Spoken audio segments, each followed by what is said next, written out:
Les obsèques de Tito, les nouveaux dirigeants yougoslaves réaffirment leur indépendance. La célébration du 8 mai, le président de la République rend hommage à l'armée. 2 douaniers français en prison en Suisse, le ministre du Budget défend les 2 hommes.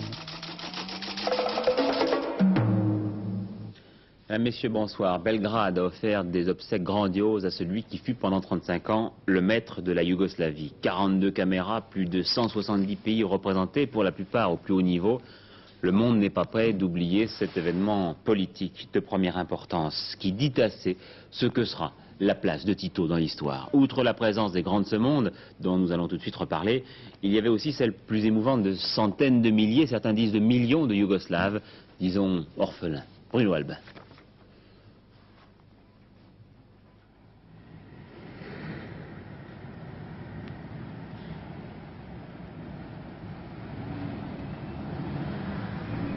La population yougoslave, on conservera sans doute longtemps encore le souvenir de sa multitude et plus encore le souvenir de la tristesse qu'elle a manifestée.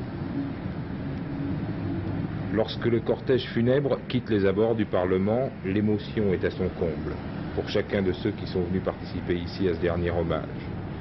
Le cercueil, recouvert du drapeau yougoslave, est posé sur un affût de canon. De chaque côté, les officiers de la garde personnelle du maréchal Tito. En tête, ce sont 6 porte-drapeaux qui ouvrent la marche, les drapeaux de chacune des républiques yougoslaves. Dans le cortège, il y a les représentants de l'élite du pays, les soldats, mais aussi les civils, ceux qui ont revêtu l'uniforme de la défense territoriale. Sur 4 kilomètres à travers les avenues de la capitale, c'est le même silence, rendu plus pesant encore par le roulement des tambours. Et à l'autre bout de la ville, dans les jardins de la résidence de Tito, les derniers honneurs.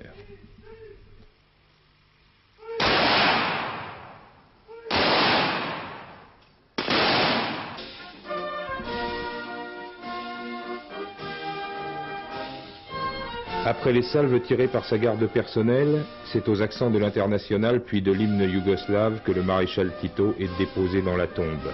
Un bloc de marbre où le nom de Tito s'inscrit en lettres d'or. Les cérémonies ont duré 3h30. 3h30 d'un dernier face-à-face entre Tito et ses compatriotes, entre Tito et les siens.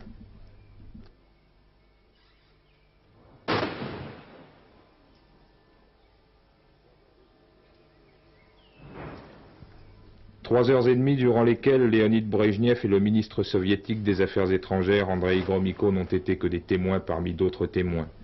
On avait oublié l'absence du président Carter et celle de Valéry Giscard d'Estaing, la présence un peu plus loin du président chinois Hua Guofeng, celle du vice-président Mondale ou du prince Philippe. On avait oublié aussi les représentants venus des 4 coins du tiers-monde, rendre hommage à celui qui avait voulu les rassembler pour qu'ils apprennent à faire écouter leur voix.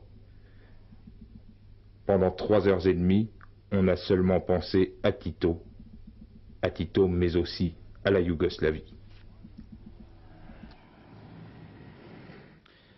Pour la France, une délégation composée de Raymond Barre et de Jean-François Poncet, ministre des Affaires étrangères, qui se sont entretenus après la cérémonie, et avant d'ailleurs, avec le vice-président américain Walter Mondale. D'une manière générale, ces obsèques ont été l'occasion de nombreuses conversations informelles, de nombreux apartés. On a vu par exemple Léonid Brejnev s'entretenir avec les nouveaux dirigeants yougoslaves et avec un certain nombre de responsables socialistes des pays de l'Est. Georges Bortoli, toujours à Belgrade, revient sur la dimension politique de l'événement. On épiloguera longuement sur les détails protocolaires de cette journée. On racontera comment Léonid Brejnev, malade, a eu droit à un siège, tandis que Madame Liliane Carter, mère du président, s'asseyait crânement par terre, à même les marches de la tribune. On racontera comment Hua Guofeng, placé à quelques mètres de Léonid Brejnev, n'a pas eu l'air de le voir. Ou bien on racontera comment François Mitterrand et Michel Rocard sont arrivés séparément, l'un représentant le Parti socialiste français, l'autre invité à titre personnel. Mais tout ça, ça n'est pas très important. Ce qui est important, c'est l'énormité de cette assemblée internationale. Et je dois dire, il me semble en tout cas, que les Yougoslaves ont un peu regretté que dans cette espèce de concile mondial des grands politiques, l'Ouest soit un petit peu moins représenté que l'Est. L'Ouest un peu moins représenté parce que Carter n'est pas là, bien sûr, et aussi Valéry Giscard d'Estaing pas là. L'ouverture du président de la République française vers les non-alignés est très bien appréciée ici, et donc sa présence aurait été aussi très appréciée, même si l'on est parfaitement conscient des impératifs qui l'ont empêché de venir, et même si l'on est satisfait qu'il ait été représenté par le numéro 1 du gouvernement, c'est-à-dire par Raymond Barre, et par le numéro 1 de la diplomatie, c'est-à-dire par Jean-François Poncet. Cela dit, cette journée d'obsèques s'est déroulée, me semble-t-il, à deux niveaux. Il y a eu le niveau officiel, celui que vous avez vu sur vos écrans, et puis il y a eu le niveau des rencontres beaucoup plus discrètes entre délégations. Les Occidentaux se sont concertés, les amis des Soviétiques se sont concertés également. Peut-être y a-t-il eu quelques discrets signaux entre les adversaires d'hier et de demain. Alors si cela a été, ce serait peut-être la dernière victoire de Tito, cet homme qui croyait si obstinément au dialogue entre les nations. Oui, si vous avez pu suivre ces obsèques en direct sur Antenne 2 en début d'après-midi avec les commentaires d'Élion Zitrone, vous avez donc pu apercevoir François Mitterrand, qui, Georges Bortoli l'a dit, représentait officiellement son parti, Michel Rocard, qui était un invité plus officieux, Georges Marchais, Simone Veil pour le Parlement européen, etc., etc. Mais revenons sur l'absence de Jimmy Carter, absence que nous commente de Washington Jacques Segui.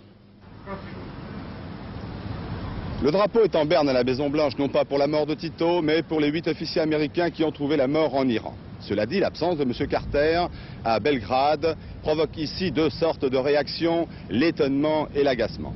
L'étonnement de la presse et de la classe politique qui se demande si le président américain, par sa seule absence, ne fait pas la part trop belle aux soviétiques. Et si d'autre part, les nouveaux dirigeants de Belgrade ne vont pas être amenés à penser que les États-Unis se désintéressent de l'avenir de la Yougoslavie. Agacement à la Maison-Blanche, ici même, où on dit clairement et parfois brutalement que le président américain a d'autres choses à faire et qu'il n'a de leçons à recevoir de personne. Il est vrai que M. Carter avait laissé entendre qu'il ne tenait pas à faire ce voyage de Belgrade et à être confronté, malgré lui, aux dirigeants soviétiques quelques mois seulement après l'affaire d'Afghanistan. M. Carter annonce aujourd'hui qu'il fera une visite officielle en Yougoslavie à la fin juin. Mais ce qui chagrine ici, c'est que le président américain ait laissé passer une nouvelle fois l'occasion de prouver qu'il est le leader du monde occidental. Et nous apprenons que Andrei Gromyko, le ministre soviétique des Affaires étrangères, rencontrerait son nouvel homologue américain, Edmund Muskie, dans 8 jours, le 16 mai donc, à Vienne. Autre absence donc, celle de Valéry Giscard d'Estaing, un député socialiste, Louis Mexando, s'en est même étonné dans une question écrite à l'Assemblée aujourd'hui. La réponse de l'Élysée tient dans ces deux engagements d'aujourd'hui, auxquels le chef de l'État a attaché beaucoup d'importance, l'ouverture en fin d'après-midi du sommet franco-africain, et puis la commémoration ce matin du 8 mai. Le chef de l'État était dans les Deux-Sèvres, à Saint-Mexan, là où se trouve l'école nationale des sous-officiers d'Active. Il a remis ce que l'on appelle le galon à la promotion sortante, qui porte le nom de sergent Marot, et il a profité de la commémoration du 35e anniversaire de l'armistice de 1945 pour faire connaître sa foi en la puissance de la France. Le monde traverse une période difficile. Partout, des tensions apparaissent. La France est un pays pacifique, mais elle est forte. Elle est une des grandes puissances militaires indépendantes. Notre pays est estimé parce que sa politique extérieure est juste et libérale. Il est respecté parce qu'on le sait capable d'assurer sa défense, fondée sur une armée disciplinée, organisée, entraînée, qui peut dissuader toute agression et agir comme on l'a vu, où il le faut et quand il le faut.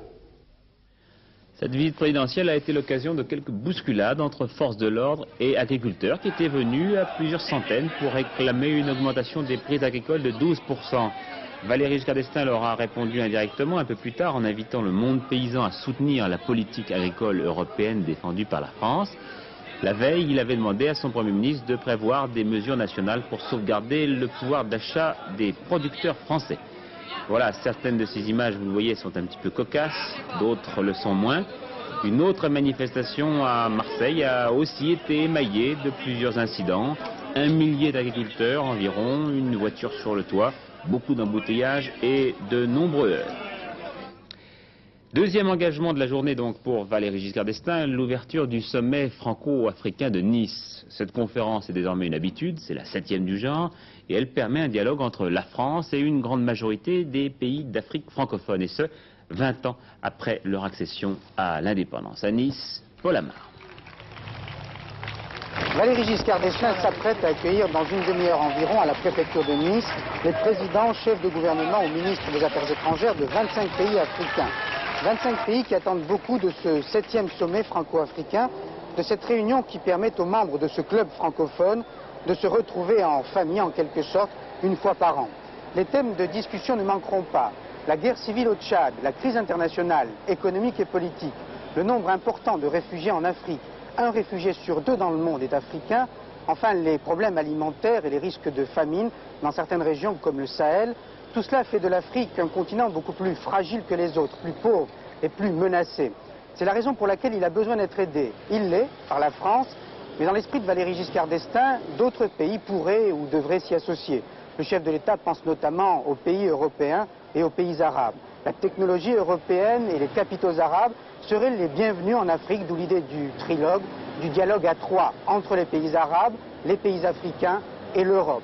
Les avantages de cette coopération triangulaire ne seraient pas seulement économiques. La mise au point d'une charte de solidarité entre 80 pays arabes, africains et européens permettrait à ce bloc pacifique de donner en quelque sorte le bon exemple aux 2 autres blocs plutôt nerveux aujourd'hui et pensant davantage à la confrontation qu'à la coopération. Afrique toujours avec la suite du voyage du pape dans le continent noir. Après le Zaïre, le Congo et le Kenya, c'était aujourd'hui le Ghana. Une foule toujours aussi colorée et enthousiaste, mais beaucoup plus pauvre que lors de l'étape précédente, à Nairobi. Demain, Jean-Paul II rencontrera à Accra, donc capitale du Ghana, le chef de l'église anglicane, l'archevêque de Canterbury.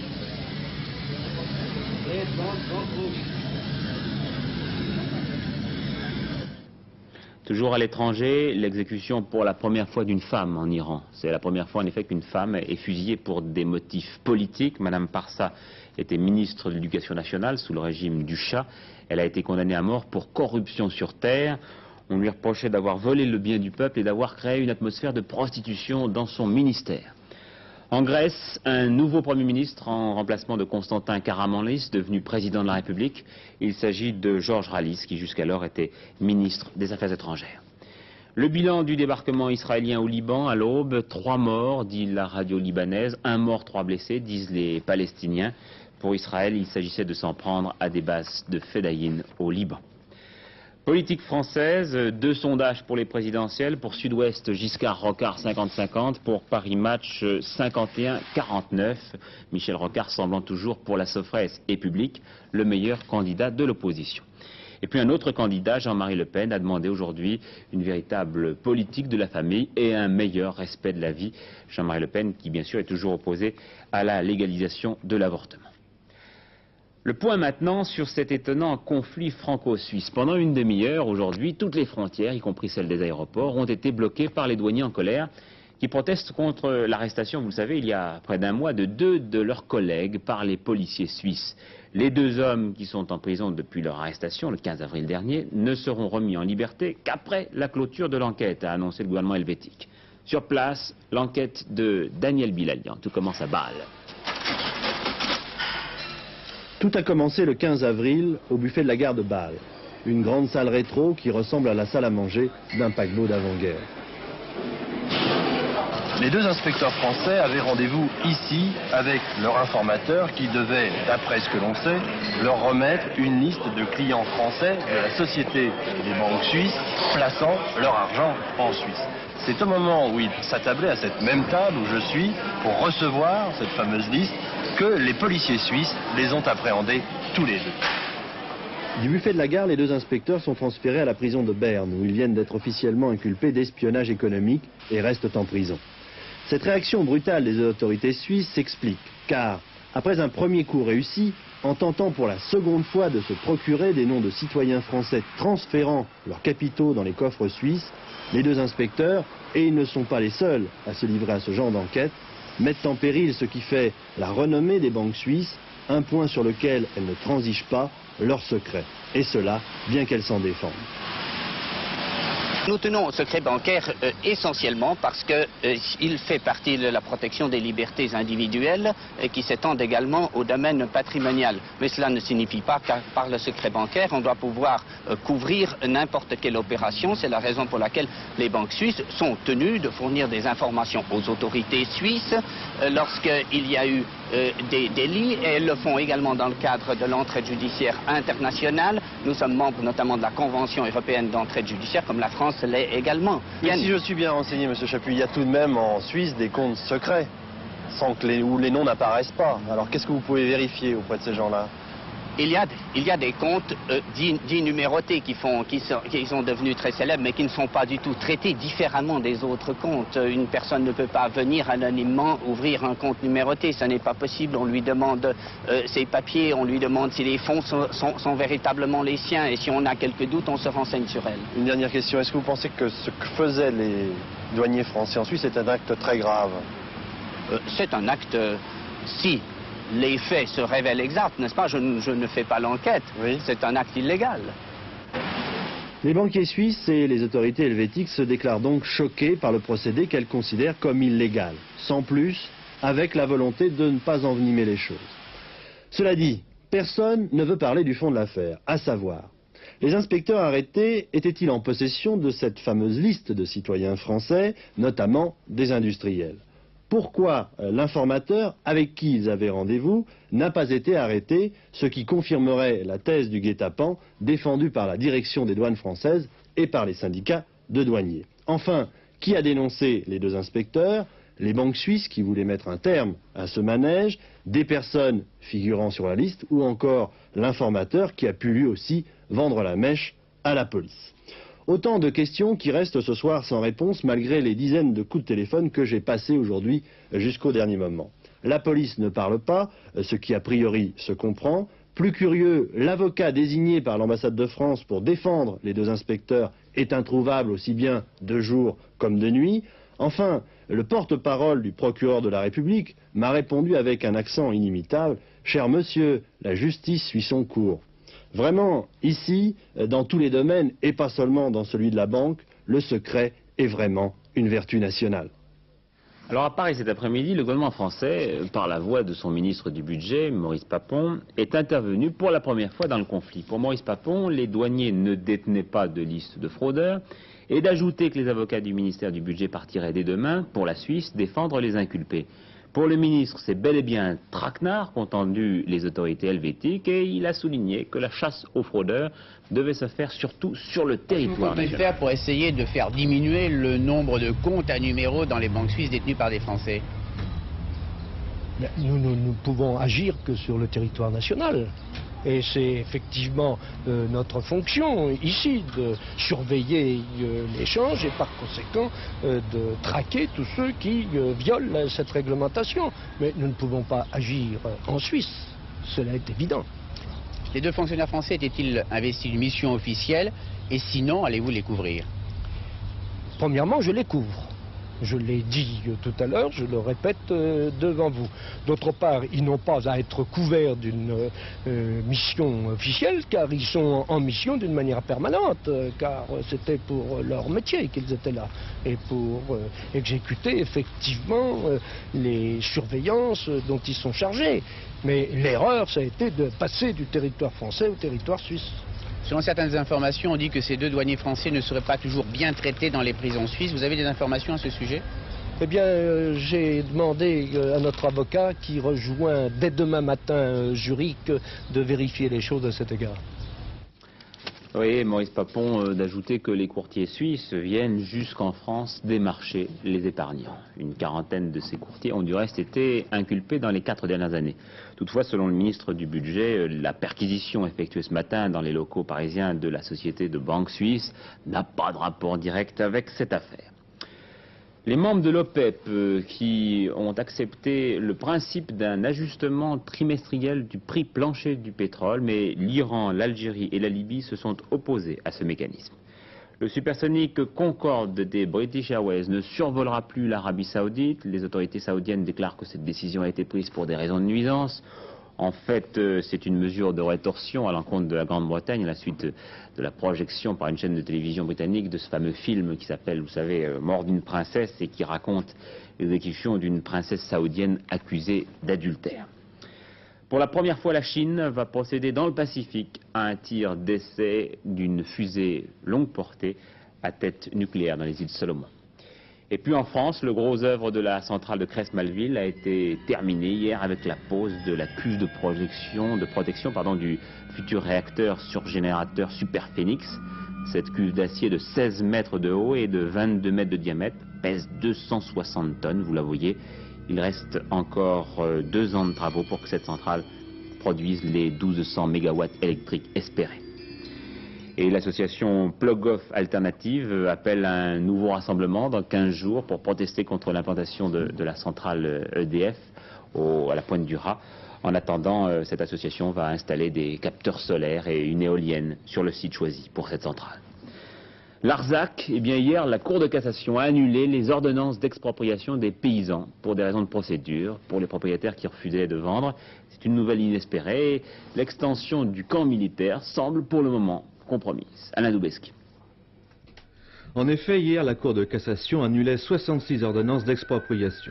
Sur chacune d'elles, il manque une formalité requise par le Code, la mention de l'avis du sous-préfet, simple formalité, mais la Cour de cassation, justement, est là pour veiller au respect de ces formalités. L'arrêt de la Cour ne remet pas en cause l'extension du camp décidée, c'est important, en octobre 1972.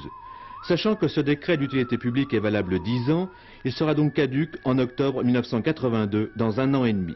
Or, si l'arrêt de la Cour ne remet pas en cause l'extension du camp, il impose la reprise de l'enquête parcellaire. La première enquête parcellaire ayant duré 4 années, il faudra au juge beaucoup de volonté pour aboutir avant la date fatidique, octobre 1982. Conclusion, l'armée n'a pas perdu la bataille, la victoire des paysans n'est que psychologique. La croisière inaugurale du paquebot Norway, c'est-à-dire l'Ex-France, que vous connaissez bien depuis mardi, depuis le dossier de l'écran, débute assez mal puisque la plupart des 1000 passagers qui avaient eu la chance de louer une cabine pour ce voyage vont regarder du quai partir le paquebot. Cela parce que les 2 cabines de 2 ponts sont inutilisables à la suite d'une panne du circuit d'eau et ces malheureux passagers rejoindront donc New York en avion. Jeux olympiques, Lord Killanin, le président du comité international olympique, a quitté Moscou aujourd'hui après un séjour de 3 jours durant lequel il a rencontré Léonid Brejnev. À la suite de cette entrevue, on a pu penser que les Jeux olympiques étaient sauvés, sans participation américaine bien sûr, et à condition de ne pas jouer les hymnes nationaux. Mais je crois que l'optimisme n'est pas tout à fait de mise. Hervé Dutu. Des Jeux Olympiques sans hymne et sans drapeau, voilà ce qui semble-t-il est ressorti de la rencontre entre Lord Killanin, président du Comité international olympique, et Léonid Brejnev. Avec une nuance cependant qui peut jouer un rôle important lorsque les comités olympiques occidentaux feront part de leurs décisions quant à leur participation aux Jeux de Moscou. En effet, s'il apparaît que M. Brejnev a accepté l'idée que certaines délégations défilent sous la bannière olympique, en revanche, les représentants des pays de l'Est défileraient quant à eux avec leur drapeau. Reconnaissons-le, cette nuance ne sera vraisemblablement pas du goût de tout le monde. On imagine mal en effet comment les différents comités olympiques occidentaux pourraient admettre d'être considérés comme apatrides par le peuple soviétique qui ne pourrait de fait que reconnaître les siens. La démonstration sportive deviendrait alors démonstration politique et serait vraisemblablement inacceptable. C'est essentiellement pour cette raison qu'il faut se garder de tout optimisme, étant entendu que d'ici au 24 mai, tout peut encore changer, notamment lors de la réunion du comité olympique allemand qui prendra position dans moins d'une semaine. Quant à la France, il semble bien qu'elle attende elle aussi cette prise de position pour faire connaître sa décision. J'apprends à l'instant que l'Argentine a décidé de ne pas envoyer de délégation aux Jeux Olympiques de Moscou. Notre page culturelle maintenant, le public lyonnais a bien de la chance, il se passe toujours quelque chose au TNP de Villeurbanne. Le metteur en scène Roger Planchon, qui ne déteste pas la provocation, présente depuis quelques jours un spectacle en 2 épisodes sur un thème qui n'a jamais cessé d'être brûlant, celui de la religion et de l'athéisme. 2 auteurs, Racine et Molière, face à face avec les arguments d'Athalie et de Don Juan. Alors qu'on aime ou qu'on déteste, les partis pris de Planchon Chacune de ces créations est un événement et son explication des textes classiques ne manque pas de séduction. Georges Bégaud.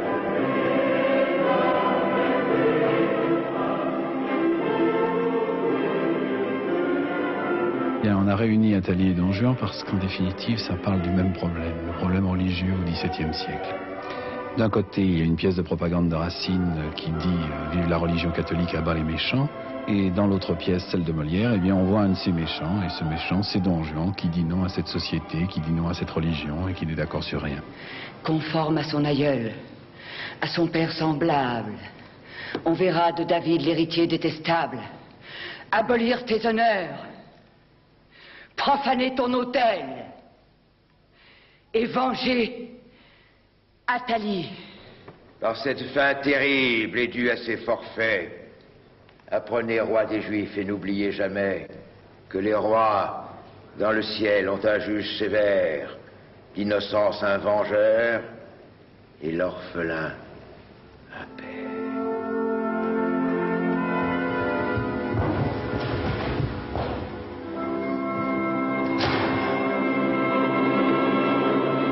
C'est d'abord une pièce complètement folle, parce que Racine décrit un mécanisme politique incroyable, c'est-à-dire c'est un système qui est montré où on voit des gens qui sont sûrs d'eux sur le plan du ciel et qui disent il faut que la terre marche comme ça, et c'est un système où les gens qui sont totalitaires peuvent se reconnaître. La fin de la pièce, c'est tuer tous ceux qui ne sont pas d'accord, peu importe qui c'est, ça n'a aucune importance, ça peut être ton frère, il faut rentrer dans le sang.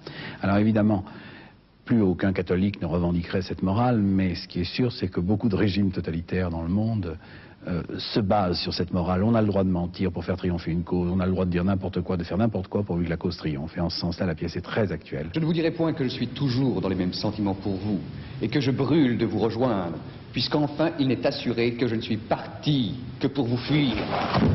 Il y a des petits loupards qui peuvent se reconnaître très bien là-dedans, aujourd'hui, et plus que des loupards.